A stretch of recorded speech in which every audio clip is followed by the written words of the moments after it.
गावाकडल्या सगळ्या बायकांची आता काय कामं सुरू आहेत ते आपल्या सर्वांनाच माहिती आहे, ती म्हणजे उन्हाळ कामं. म्हणून म्हटलं आपण शहरातल्या बायांनी तरी का मागं राहायचं. म्हणूनच ना मी म्हटलं आता कुरड्या पापड्या तर आपल्याच्याने बनवणं होणार नाही, पण सिंपल साध्या डाळी तर बनवू शकतो. म्हणून ना सासूबाईंनी दिलेले हे काही मूग होते, त्याला ना एखादा अर्धा भुंगा व्हायला लागला होता. म्हटलं याला ना भिजून मस्तपैकी याची डाळच बनवते. आता हे मूग तर भिजून वगैरे घेतले होते, पण आता गावाकडे डाळ बनवतात जात्यावर. आता मला इथे कुठं जातं मिळणार आहे मला माहीत नाही, पण जाऊ द्या म्हटलं वाळून तर ठेवते, काहीतरी मार्ग सापडेनं सुरुवात तर करून बघूया. मग काय नंतर दुपारच्या वेळेस ना काहीतरी असं मस्त वेगळं खाऊ वाटलं होतं. मग मिस्टर आद्विकला स्कूलमधून आणायला गेले होते ना, तेव्हा त्यांना येताना वडापाव आणायला सांगितले होते. मग काय मी मस्तपैकी वडापाव एन्जॉय केले. त्याचबरोबर बनवला होता खिचडी भात. आता तुम्हाला माहिती आहे दुपारच्या वेळेस माझ्या घरी खिचडी भात फिक्स असा बनतच आहे, त्यामुळे ना त्याच्यासोबत मस्तपैकी चटपटीत कैरी बनवली होती ना. आता डायरेक्ट संध्याकाळचं जेवण मी बनवायला घेतलं होतं.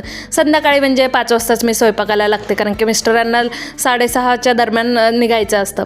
मग काय त्यांचा टिफिन वगैरे पॅक करून घेतला आणि बाहेर एवढं सारं आभाळ आलं होतं. म्हटलं चला बाई पटकन यांची तयारी करून देते, म्हणजे ना मला कसं पुढची कामं आवरायला सोपं होईल. मग त्यांची टिफिन वगैरे पॅक करून बॅग वगैरे त्यांना दिली, त्यांना बाय करून ऑफिसला पाठवलं.